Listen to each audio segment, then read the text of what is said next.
السلام علیکم دوستو، تحفہ میلاد النبی۔ اس ویڈیو میں آپ کو بتانے جا رہی ہوں 12 ربیع الاول کا بہت ہی پیارا وظیفہ۔ اس سے پہلے کہ میں آپ کو وظیفہ بتاؤں، میرے چینل کو سبسکرائب کریں، ویڈیو کو لائک کریں۔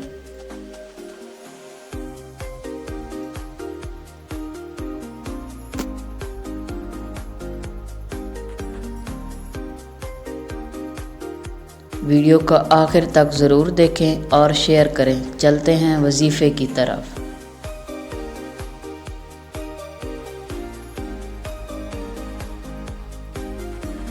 حضرت شیخ المشائخ محمد غوث گولواری رحمۃ اللہ علیہ فرماتے ہیں،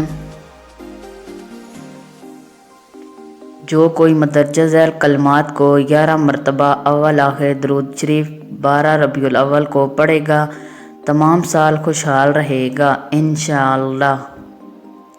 بسم اللہ الرحمن الرحیم۔ یا اللہ یا رحمان یا غفور یا رحیم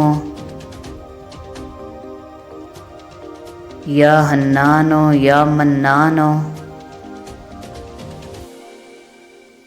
یا دیان یا سبحان۔ اس عمل کو 11 مرتبہ پڑھنا ہے، انشاءاللہ فائدہ حاصل ہوگا۔ جزاک اللہ۔ Thanks for watching.